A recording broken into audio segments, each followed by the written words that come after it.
Gálatas, capítulo de número 2.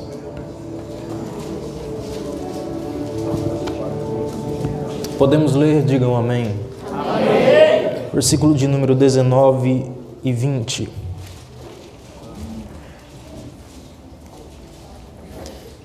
Porque eu, mediante a própria lei, morri para a lei,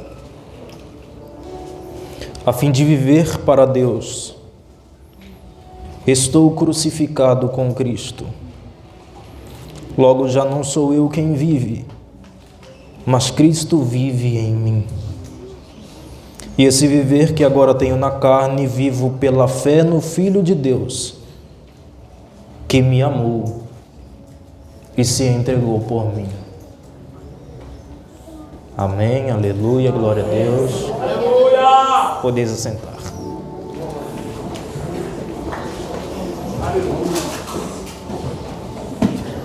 Queridos irmãos, como é bom poder retornar a esta casa para juntos adorarmos ao precioso nome de Jesus e nesta feita poder estar cooperando com a ministração da palavra de Deus.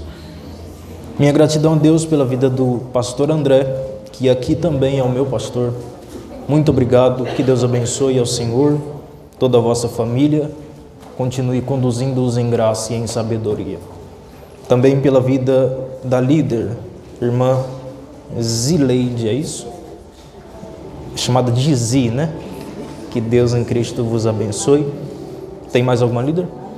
Miriam, que Deus abençoe sua vida, toda a sua casa.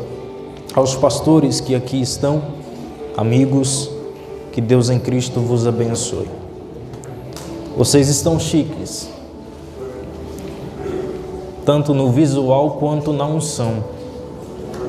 Que Deus preserve vocês assim. Grupos adoradores do Rei. É isso? Que Deus em Cristo vos abençoe. Aos demais grupos que aqui estão, demais congregação, que Jesus fale por misericórdia aos nossos corações. Me faço acompanhado da minha prima, Thaisa, que Deus abençoe. Ela faz as minhas agendas. Nós nos atrasamos um pouco e peço desculpas, mas creio que será uma noite de vitória para nossas vidas. Venho da Assembleia de Deus também, do Ministério Belém, Jardim São Marcos 1, setor Campineiro. Trago o abraço e a paz do Senhor do meu pastor, pastor Ananias. Todos aqueles que recebem, digam amém. Amém. Glória a Deus. Eu tenho meus materiais, estão lá fora. Pela misericórdia de Deus, eu pude escrever 3 livros. No ano de 2020, eu lancei 2 volumes, intitulado Atos da Oração, Ação do Espírito Santo em Atos dos Apóstolos. Capítulo de número 1 ao 12 de Atos. Se você quiser entender, tu compra o livro. Volume 2, tive a alegria de ter o prefácio do pastor Carvalho Júnior, um grande homem muito usado por Deus. Volume 2, capítulo 13 ao 28 de Atos. E lançamento que eu lancei este ano, Atos da Misericórdia. Tá vivo, ó. Tá vivo. Atos da pregação de Pedro. Só que Pedro hoje veio sem a espada. Pode comprar que ele não vai te caçar para sua orelha, não. Cada livro custa R$30, mas hoje eu tô crente, pastor.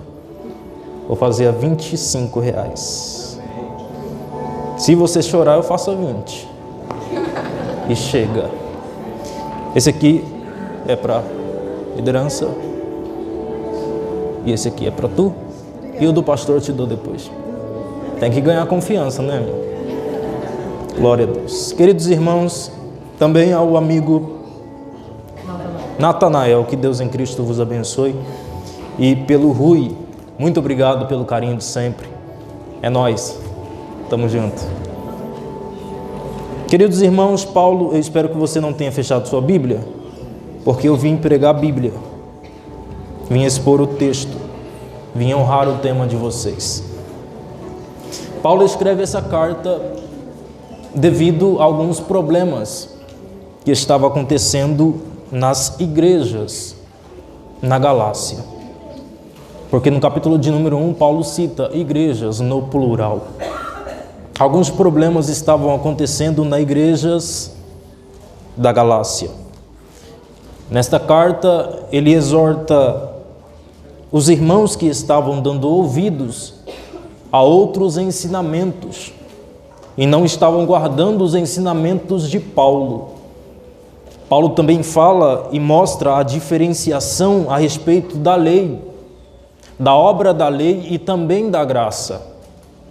E também Paulo, na carta aos Gálatas, ele faz uma defesa do seu apostolado. Alguns irmãos, alguns crentes, estavam duvidando de que ele foi realmente chamado por Jesus, de que ele realmente recebeu esse crédito de ser apóstolo de Cristo Jesus. Estavam duvidando da autoridade apostólica de Paulo e por isso eles estavam deixando de agir conforme os ensinamentos do apóstolo Paulo. Só que de forma enfática, Paulo apresenta que ele é um apóstolo. Ele foi escolhido e chamado por Deus. Romanos capítulo de número 1, versículo de número 1, ele diz: Paulo, servo de Jesus Cristo, chamado para ser apóstolo, separado para o evangelho de Deus. Na primeira carta aos Coríntios, Paulo diz, no capítulo 1, versículo 1, Paulo, chamado pela vontade de Deus para ser apóstolo de Jesus Cristo. Na epístola aos Gálatas, capítulo de número 1, versículo 1, Paulo, apóstolo não da parte de pessoas, nem por meio de homem algum, mas por Jesus Cristo e por Deus Pai. Paulo tinha certeza de que foi chamado por Deus. Paulo tinha certeza do seu ministério. Paulo tinha convicção da sua chamada. Mas a igreja estava duvidando disso. Os irmãos estavam duvidando dessa realidade. Tanto que Paulo relembra a eles o que havia acontecido em outros tempos. E o que era que havia acontecido em outros tempos? Gálatas capítulo 1, versículo de número 13. Porque vocês ouviram qual foi no passado o meu modo de agir no judaísmo. Como de forma violenta eu persegui a igreja de Deus e procurava destruí-la. Essa afirmação de Paulo está registrada, está mencionada em Atos dos Apóstolos, capítulo 8, versículo de número 4. Saulo, porém, queria destruir a igreja, indo de casa em casa, arrastava homens e mulheres, lançando-os na prisão.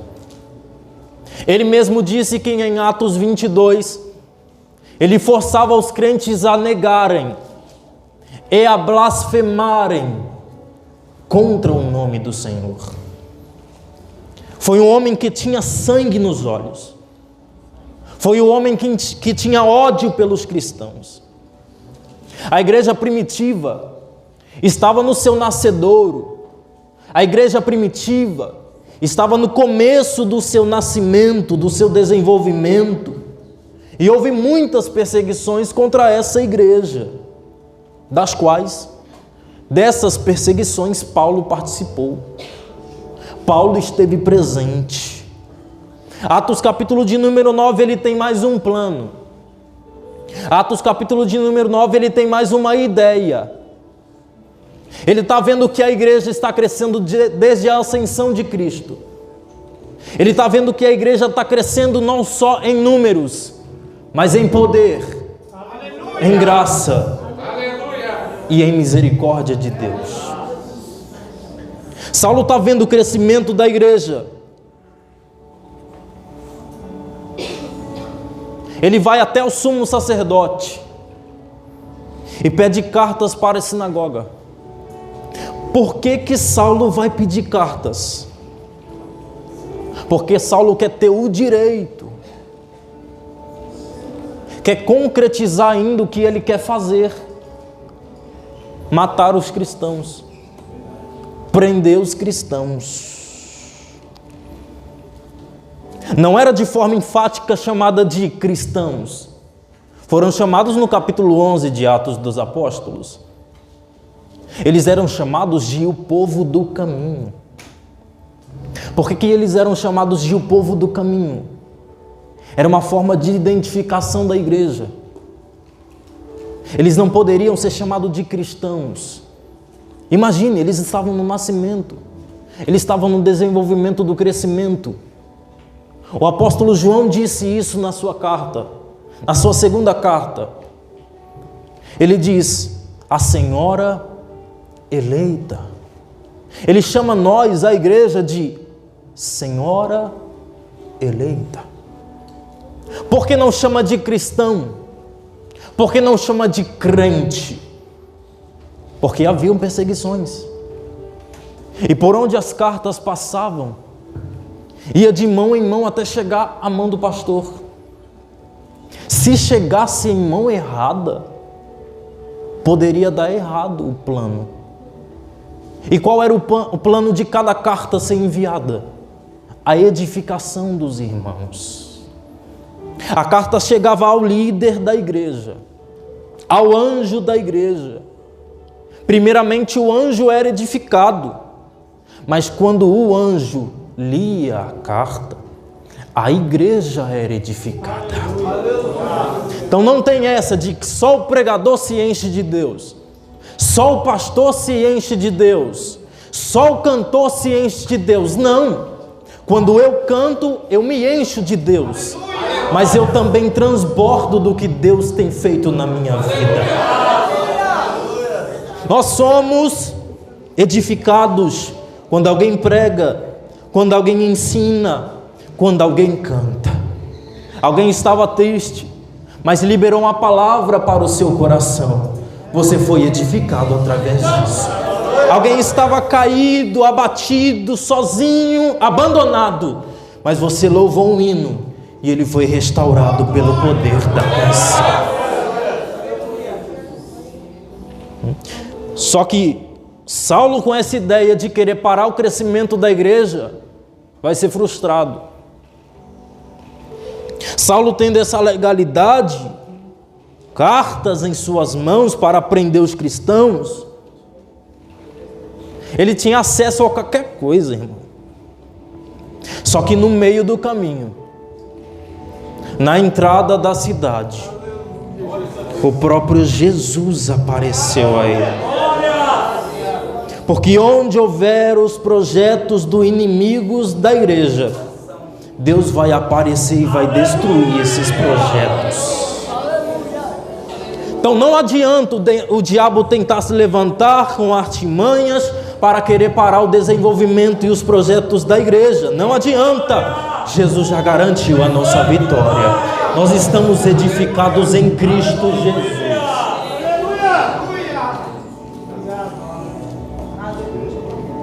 Não foi eu quem disse, foi o próprio Jesus.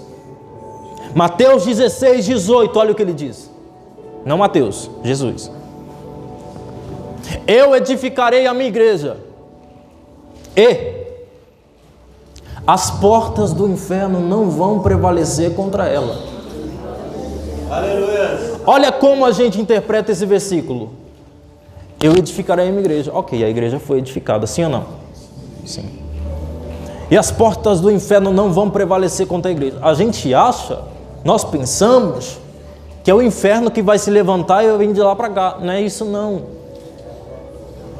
Não é isso não. Quando Jesus diz isso, Ele está querendo tirar a gente do comodismo. Quando Jesus diz isso, é Jesus querendo dizer: eu quero que você mexa no ninho do inferno. Deus me enche de poder para eu esquentar banco de igreja. Aonde que tu leu isso? Sabe por que teve perseguição em Atos 8?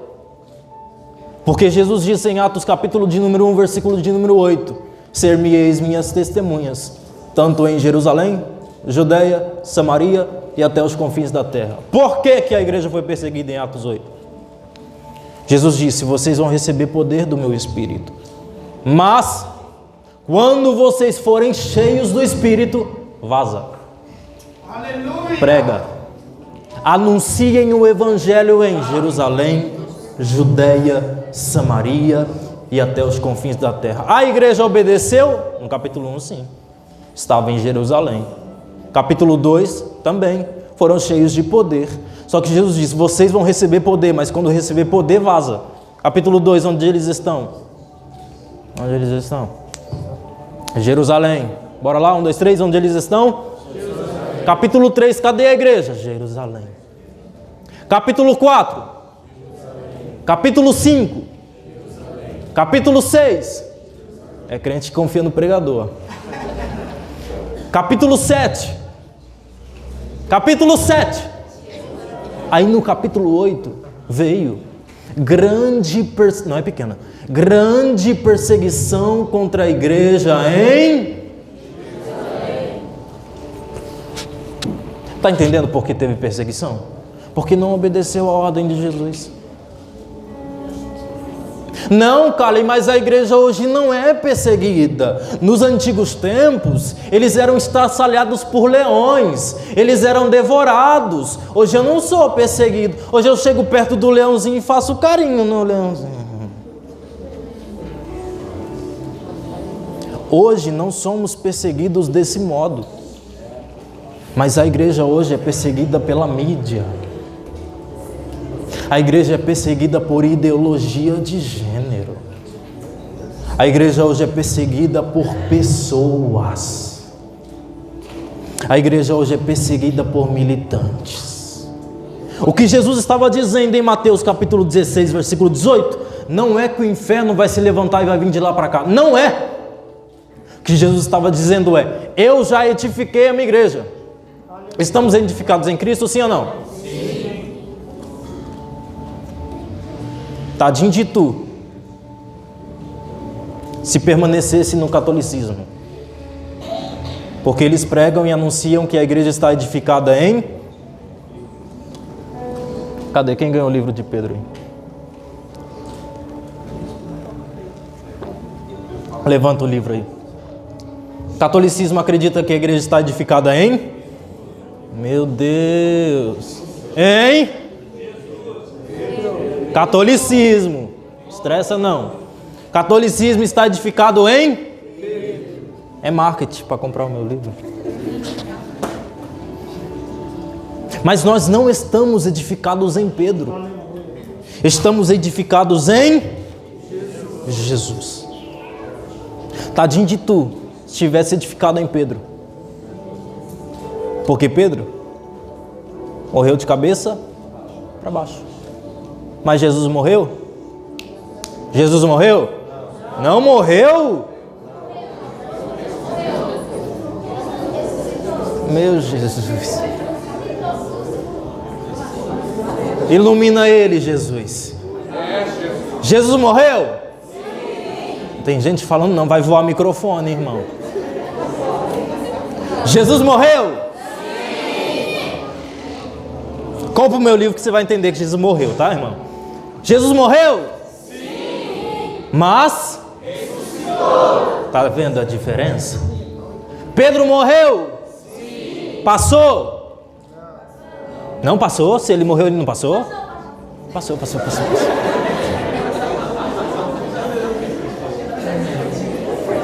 Bora de novo? Isso é pedagógico, irmão. Eu não fico, pega na mão do teu irmão que está do teu... Não. Pedagógico, é para você entender a mensagem. Pedro morreu?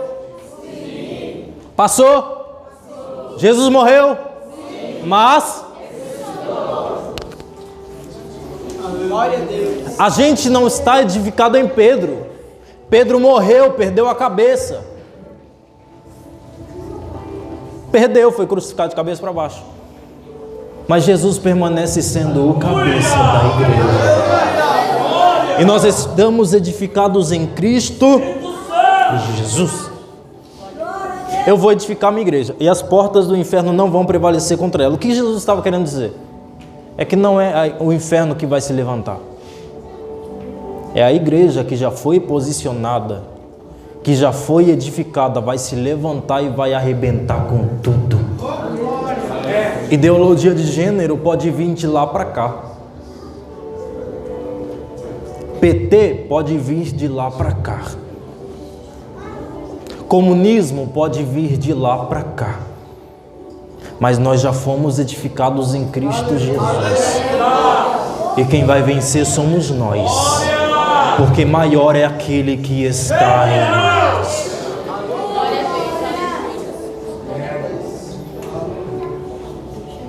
Saulo vem com mais uma tentativa de acabar com os planos de Deus. Jesus aparece a ele, derruba ele, cega ele, prostra ele no chão e diz: Saulo, Saulo, por que você está me perseguindo, Saulo?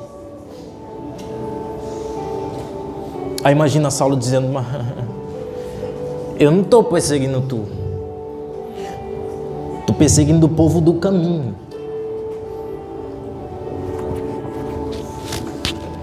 Mas o que nós somos coletivamente?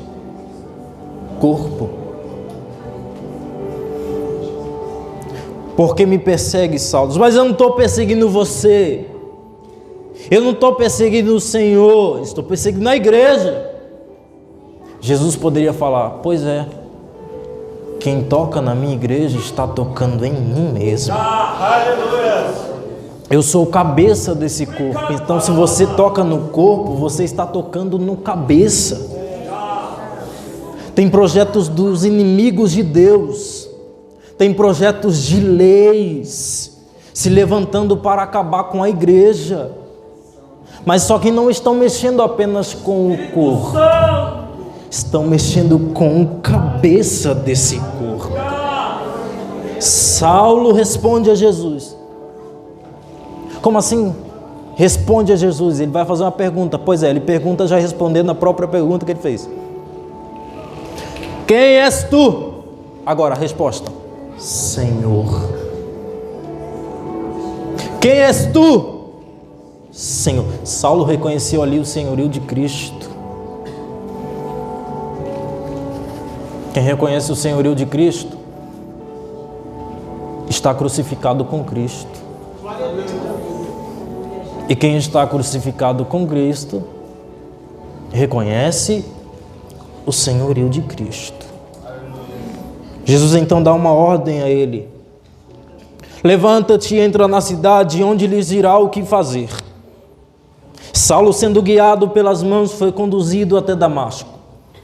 Mais tarde, o Senhor aparece a uma visão para Ananias. Olha o que Jesus vai dizer para Ananias. Se tu pegar, tu dá muito glória. Ananias, vai para uma rua chamada direita. Porque cristão é de direita, viu, irmão? Glória a Deus. Vai para uma rua chamada direita. E lá... Pegou, né? Não precisa nem explicar. Lá você vai para a casa de Judas. Misericórdia. É só falar do PT, irmão, que... Lá você vai entrar na casa de Judas e vai procurar por um homem chamado Saulo, que é da cidade de Tarso. Preciso muito de sua atenção, por favor.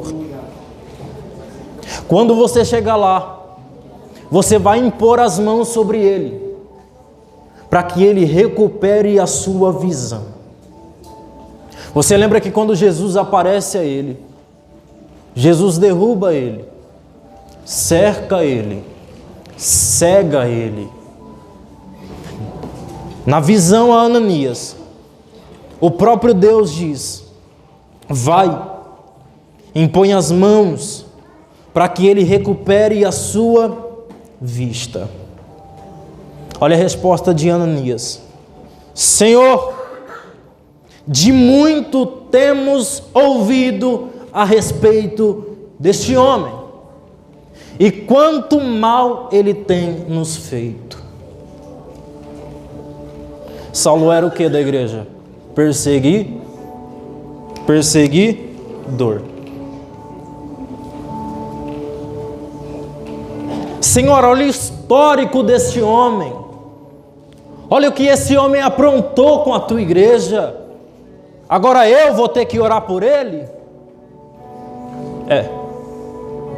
Ananias, relutante contra a sua chamada. Porque quem tem chamada de verdade, foge. Agora quem não tem, se oferece achando que essa chamada é fácil. Lembra de Jeremias? Jeremias, eu vou usar você.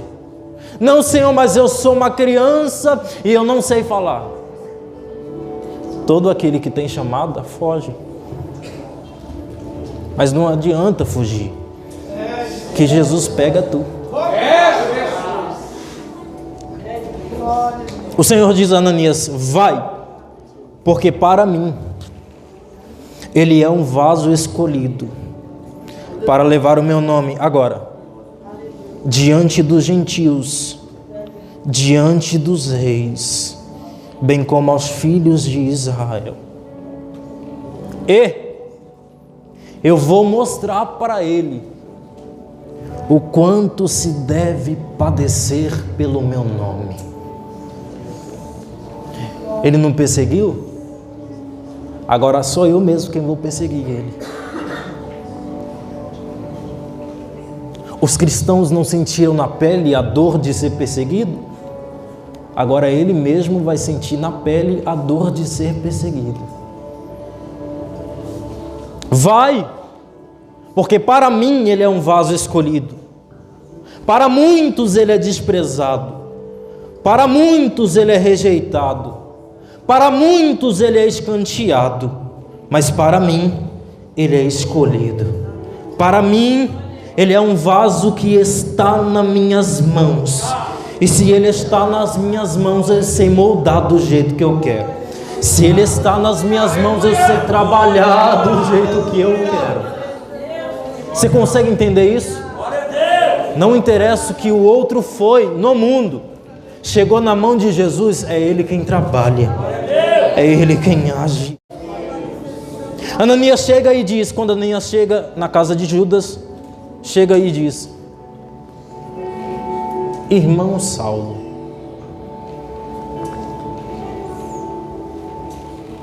entendeu? Vou repetir. Quando Ananias chega na casa de Judas e vê Saulo, ele diz, irmão Saulo.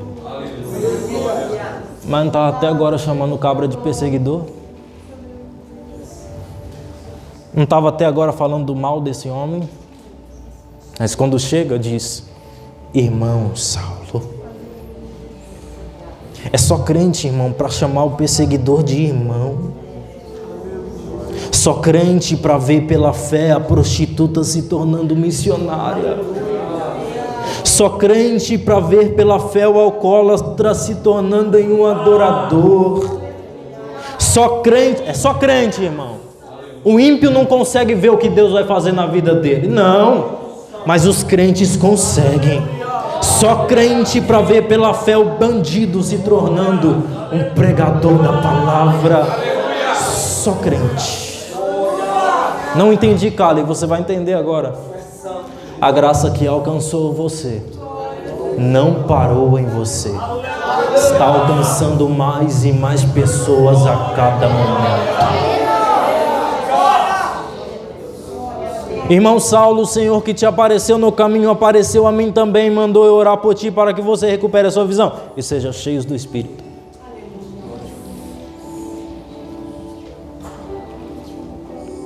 Em primeiro lugar, eu caminho para a conclusão. Paulo defende a sua apostolicidade. Bora lá, repitam após mim, por favor. Paulo defende a sua apostolicidade. Eles estavam certos em afirmar que Paulo não era apóstolo. Em parte. Por quê? Porque Pedro diz em Atos 1 que para ser apóstolo tinha que ter visto Cristo subir. Para ser apóstolo tinha que ter visto Cristo e ter acompanhado o ministério terrenal de Cristo desde o batismo de João. Bora lá de novo? Para ser apóstolo, deveria ter visto Cristo subir. Eu pergunto e você responde. Paulo viu Jesus subir, sim ou não? Paulo viu Jesus subir, sim ou não? Como ele se tornou apóstolo então? Paulo não viu Jesus subir, mas Paulo viu Jesus. Aleluia! Paulo não viu Jesus subir, mas ele mesmo subiu ao terceiro céu e teve visões de Deus. Sou apóstolo pela vontade de Deus. Ele diz em Gálatas capítulo 1, versículo de número 1. Paulo apóstolo não da parte de pessoas, nem por meio de homem algum, mas por Jesus Cristo e por Deus Pai. Sou apóstolo pela vontade daquele que me chamou. Sou apóstolo, o significado da palavra apóstolo é enviado. Sou enviado pela vontade daquele que me escolheu, daquele que me capacitou. Sou apóstolo pela vontade de Deus Pai. Ele diz no versículo de número 11: mas informo a vocês, irmãos, que o evangelho por mim anunciado não é mensagem humana. Aleluia. Paulo está dizendo: o que eu estou pregando aqui, o que eu estou falando aqui, o que eu estou ensinando aqui, não é porque homem me deu, não. Não é invencionice minha. O que eu estou dizendo aqui é porque eu recebi de Deus. Aleluia. E o que ele diz no contexto da ceia? Toda ceia a gente rememora isso, lê isso, mas já parou para prestar atenção? 1 Coríntios 11, 23, porque eu recebi o que também vos... Ele está dizendo: o que eu recebi do Pai, eu entreguei para vocês. Não é invenção humana. Versículo 12. Porque eu não recebi de ser humano algum, nem me foi ensinado, mas eu recebi mediante a revelação de Jesus Cristo. Não é uma revelação humana. Paulo tinha capacidade, sim, e Deus usou quando inspirou a sua palavra. A capacidade intelectual de Paulo é extraordinária, irmão. Deus cooperou com isso, mas a revelação foi diretamente dada pelo poder do Espírito. Ele está dizendo que eu recebi não foi de homens, foi do próprio Senhor. Por muitos estarem duvidando da sua autoridade apostólica, Paulo apresenta a sua defesa. Quem me entendeu até aqui, diga amém. Segundo lugar, Paulo exorta os irmãos que estavam abandonando ao ensino verdadeiro e se apegando a ensinos falsos. Capítulo de número 2 dos Gálatas, versículo de número 1 a seguir.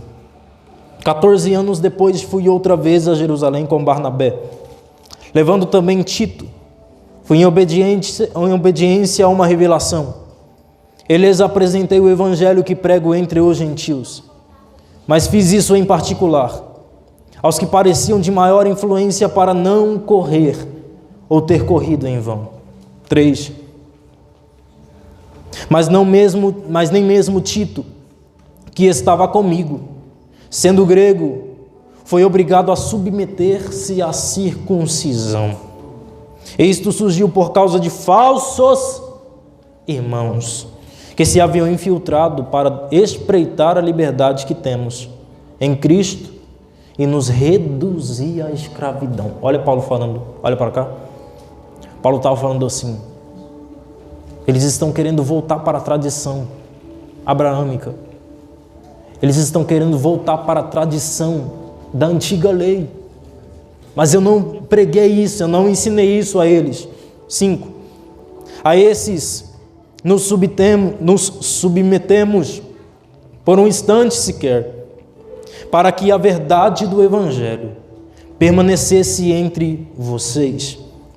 E quanto àqueles que pareciam ser alguma coisa, o que eles foram no passado não me interessa. Paulo era arrogante demais, irmão. Hoje qualquer coisinha que você posta lá, não vou mais para a igreja. Por quê? Pastor brigou com eu. Por quê? Pastor não deu oportunidade para eu. estou triste, vou desviar, vou virar um desigrejado. Não.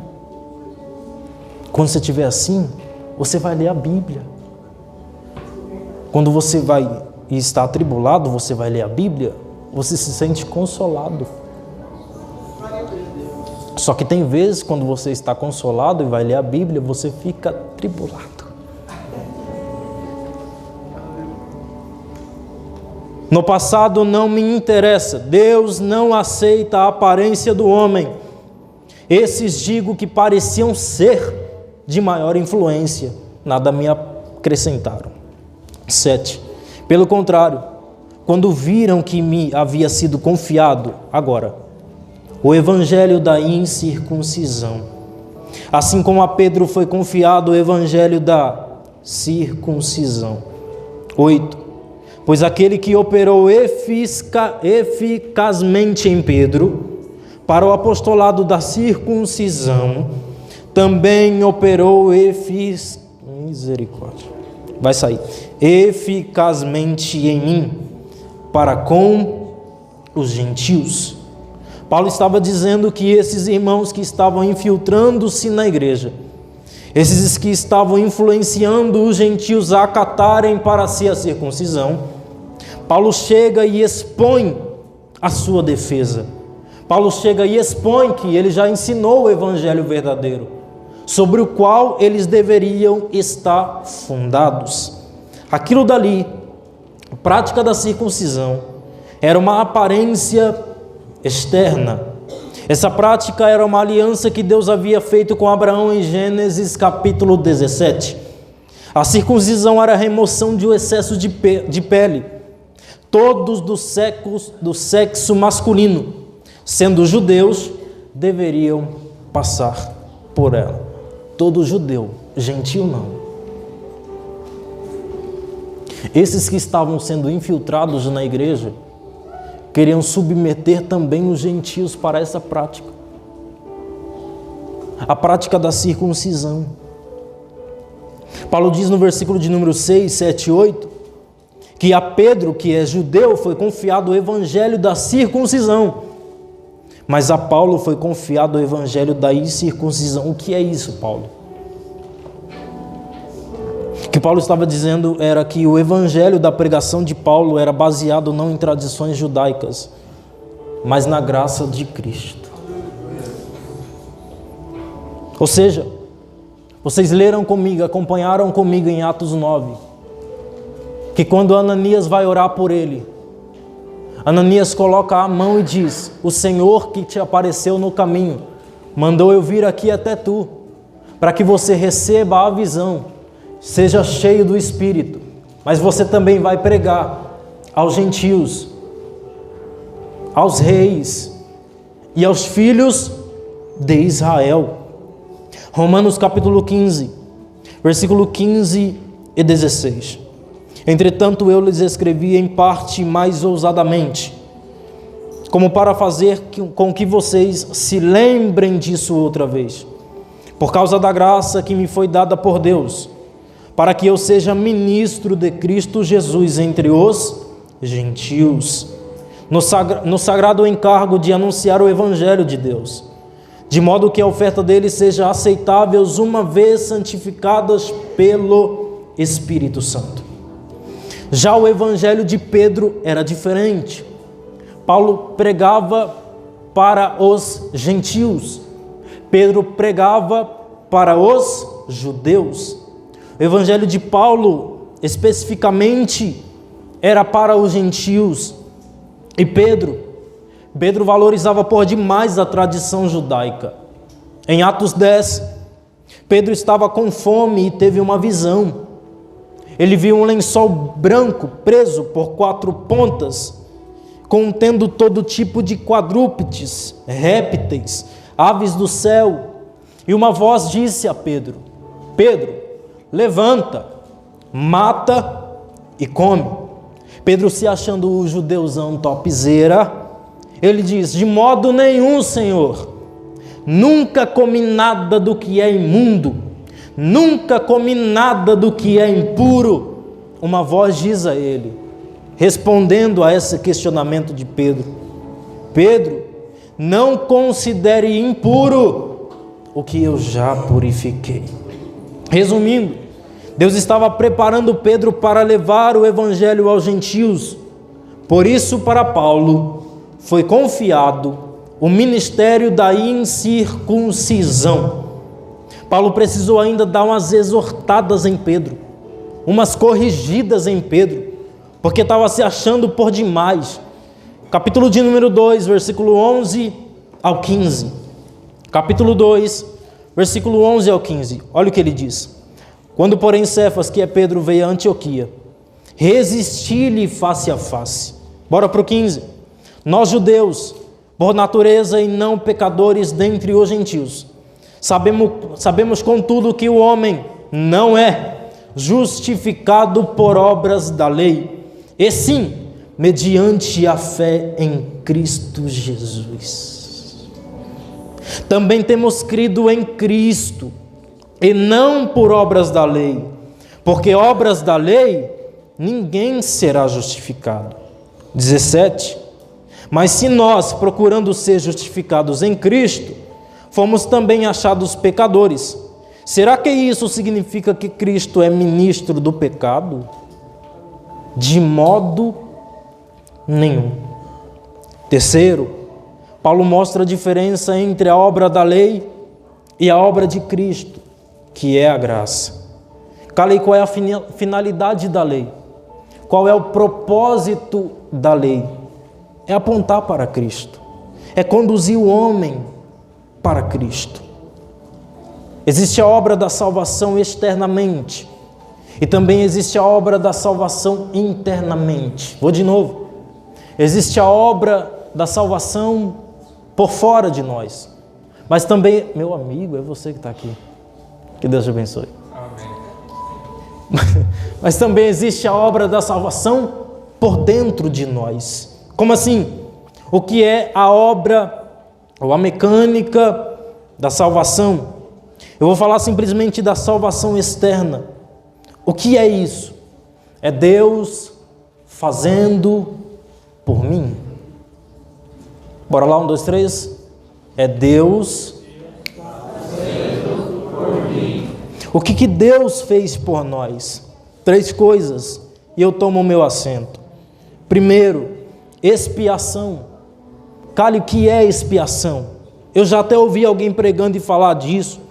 Expiação significa expiar, cobrir.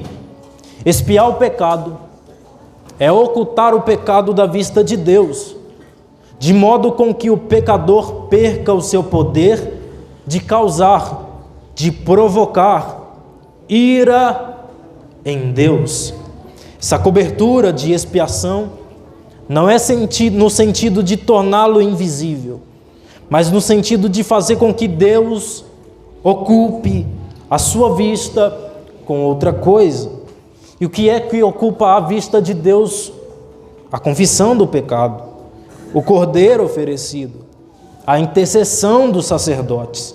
Chamava muito mais a atenção de Deus do que o próprio pecado. Primeiro, a expiação foi feita por Deus no Éden. Gênesis capítulo 3. Após o pecado entrar no mundo por Adão, Deus matou um animal e com a pele daquele animal, Deus cobriu o homem. Segundo, a expiação foi imitada por Abel. O tipo de trabalho não era o tipo de trabalho de Abel, não era para alimentação, até porque essa ordenança de Deus para o alimento, matar animal para o alimento só vem depois do dilúvio. O trabalho dele servia para o culto, servia para a adoração, servia para cobrir aquilo que envergonhou seus pais. Terceiro, a expiação foi ordenada em Levítico.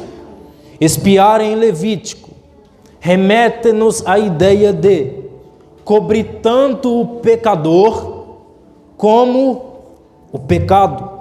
É só você ler depois Levítico 4:20, capítulo 5, versículo 18. Quarto, a expiação foi explicada nos Salmos. Salmo de número 32, verso de número 1 diz: bem-aventurado aquele cuja transgressão é perdoada, cujo o pecado é coberto. Bem-aventurada cuja transgressão é perdoada, cujo o pecado é expiado, coberto.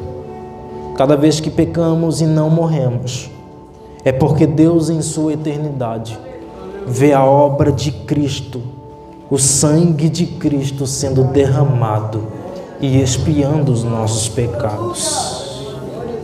Primeiro, o que Deus fez por nós? Expiou o pecado. Segundo, o que Deus fez por nós? Propiciação significa ser propício, ou seja, é ficar perto, é se aproximar.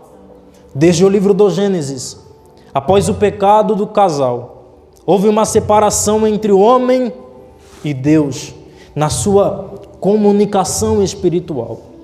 Isaías 59, versículo de número 2: as iniquidades de vocês fazem separação entre vocês e Deus.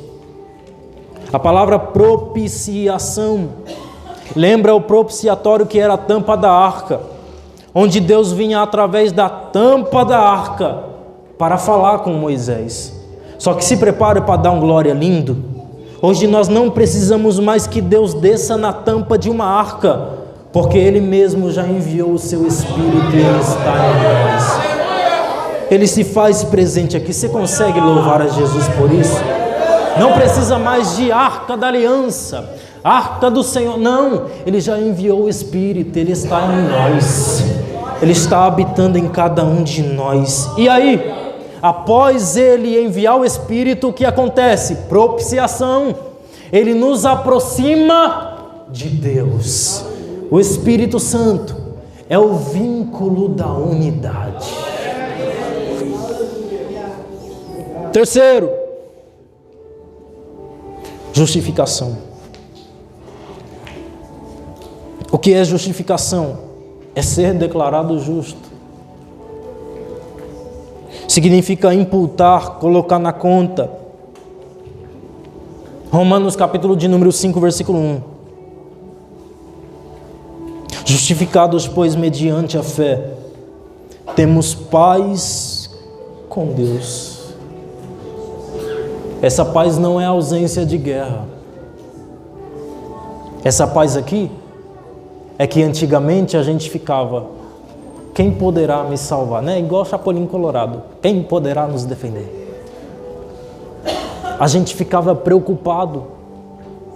Efésios mostra dizendo que vocês estavam caminhando segundo o curso de vida, o curso deste mundo.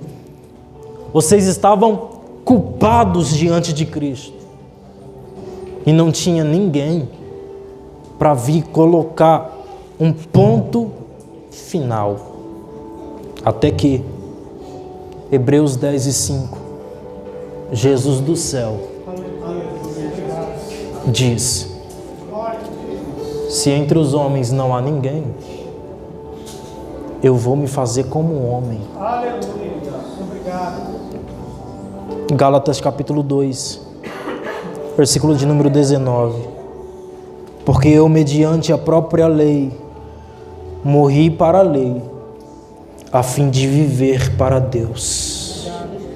Estou crucificado com Cristo, logo já não sou eu quem vive, mas Cristo vive em mim. Aleluia! E esse viver que agora tenho na carne, vivo pela fé no Filho de Deus, que me amou e se entregou por mim.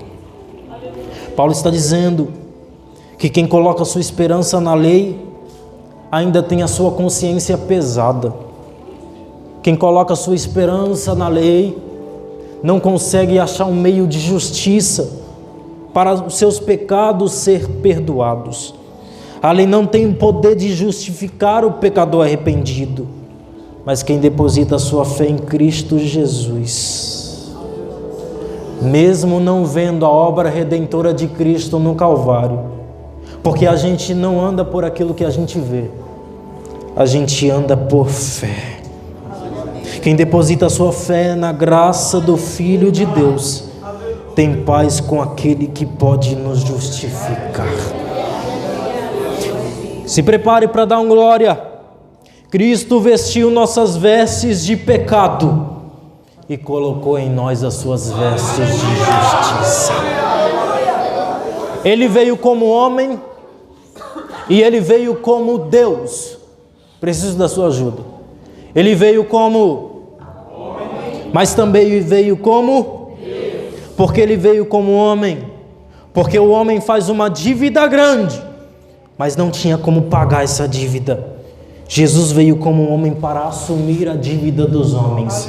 E como Deus, Ele pagou a dívida dos homens. Colossenses capítulo 2, versículo de número 11 a 14. Nele também vocês foram circuncidados, não com uma circuncisão feita por mãos humanas, mas pela remoção do corpo na carne, que é a circuncisão de Cristo, tendo sido sepultados juntamente com Ele pelo batismo, no qual vocês também foram ressuscitados pela fé, no poder de Deus que o ressuscitou dentre os mortos, quando vocês estavam mortos nos seus pecados e na incircuncisão da carne, Ele lhes deu vida. Ele lhes deu vida. Vocês estavam mortos, mas Ele lhes deu vida, juntamente com Cristo, perdoando todos os nossos pecados. A expiação não perdoava pecado, a expiação cobria pecado. É por isso que a Bíblia diz que o sacerdote não sentava. Mas Hebreus 10 diz que Jesus, tendo se oferecido na cruz uma vez só, se assentou à direita de Deus. Aleluia.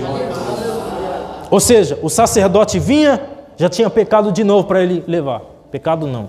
Cordeiro para ele levar, para oferecer pelos pecados. Não se sentava, só se cansava, não garantia o seu sacrifício, mas Jesus veio e morreu numa cruz, garantiu o sacrifício que Ele fez, perdoou os nossos pecados e se assentou e está até agora intercedendo por nós.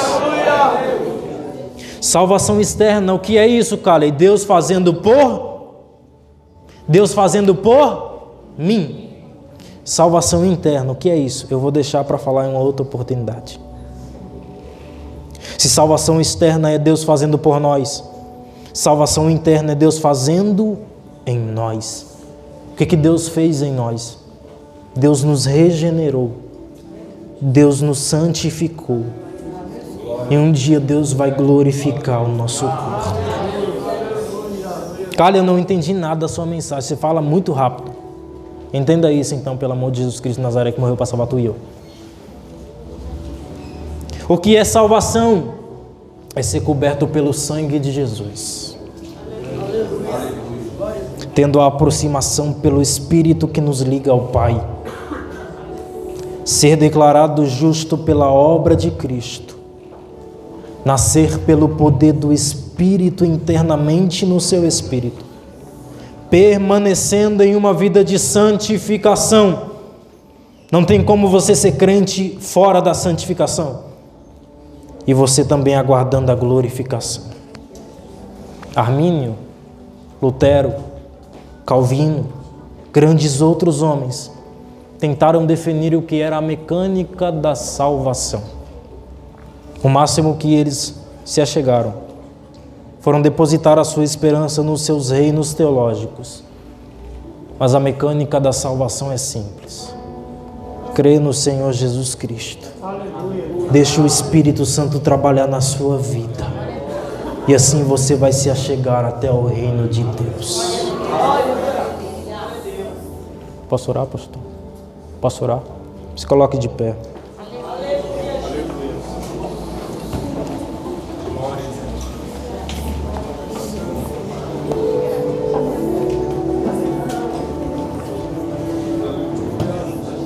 Lutero estava de boa, olhe para cá. Lutero estava de boa no seu cantinho, quietinho, Só que o diabo veio e apareceu a ele com um rolo mostrando todos os pecados dele. Terminou o meu pecado? Não, terminou não, tem mais uma folha. Mostrando todos os pecados. Acabou? Agora acabou. Só que você esqueceu aí, escrever aí, diabo. Embaixo aí, ó, escreve aí. O sangue de Cristo me purifica de todo o pecado. Na cruz, você já teve expiação. Na cruz, você já teve propiciação. Na cruz, você já teve a justificação. Então para de andar preocupado dizendo o que eu faço, o que eu tenho que fazer. Deus já amenizou de nós a consciência que temos de pecado. E o Senhor colocou isso em meu coração, essa palavra em meu coração, para dizer duas coisas. Já estou crucificado com... Me ajuda, já estou crucificado com... Cristo. Vou fazer uma pergunta e você responde. Crucificado se domina? Não. Crucificado se domina? Não. Por que tu está falando que vai para onde quer, faz o que quer, vai para onde... Se você está crucificado com Cristo. Segunda coisa, não vivo mais eu, mas Cristo. Quando você aceita Jesus, primeira coisa que você fala, eu recebo Jesus Cristo como o Senhor da minha vida. Sabe o que você está dizendo? Eu te recebo, Jesus, como meu dominador. E se o Senhor é quem domina eu, não é minha carne quem mais me governa. Não é minha carne mais quem me domina. Agora quem me domina é o Senhor Jesus Cristo. Eu quero saber se há alguém aqui afastado do Evangelho ouviu essa palavra e Jesus falou com você. Essa é a noite de Jesus Cristo apagar os seus pecados. Você não depende da lei para ter a remoção dos pecados. Você depende somente do sangue de Cristo Jesus. Eu quero saber se há alguém afastado do Evangelho. Eu quero te conhecer. Levante a sua mão. Pode até parecer vergonhoso, mas é a sua noite de se reconciliar com Cristo Jesus, de voltar para os caminhos de Deus. Estar crucificado não é que você é um robô. Não. Estar crucificado é você entender que se Ele é o Senhor da sua vida, Ele tem muito mais ainda para te oferecer. Alguém afastado do Evangelho que não aceitou Cristo como Senhor da sua vida. Alguém, me ajuda aí, irmão. Se tiver alguém não crente do seu lado, faça o convite, faça o apelo. Diga: Jesus te ama, Jesus quer te salvar. Jesus morreu por você.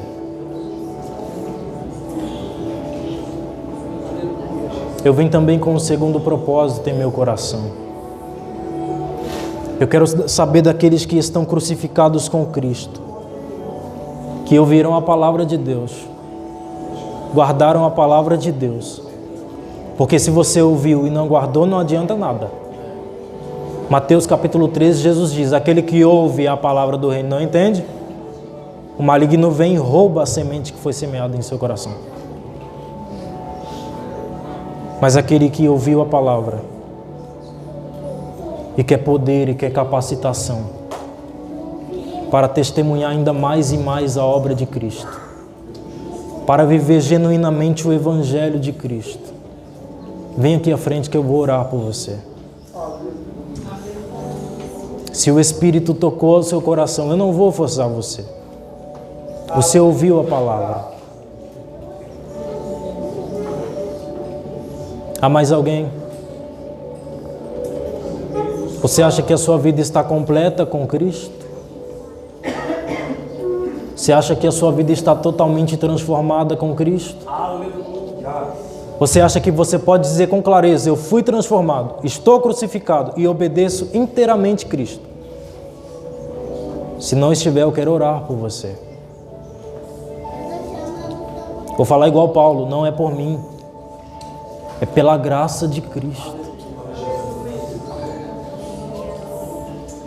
Vocês podem vir mais ao lado aqui, por favor? Aleluia. Os uniformizados, tomando posição com Cristo. Parabéns para vocês. Se eu estivesse no lugar de vocês, eu também iria na frente. Porque todo dia é dia de aceitar Jesus, irmão.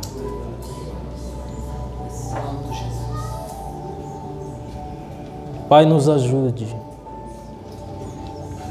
Dá-nos a Tua graça. Perdoa-nos, ó Deus, pelas nossas fraquezas, pelas nossas limitações. É o Teu Espírito quem nos dá vida. É o Teu Espírito quem testifica em nosso espírito que somos filhos de Deus. Não precisamos, Pai, da lei, voltar para a prática da lei, ficar pensando na lei. Não. A lei aponta para o Senhor Jesus Cristo. Que o Senhor glorifique o Teu nome através da vida dos Teus filhos, que vieram para tomar uma posição. Capacite-os, enche-os pelo Teu Espírito.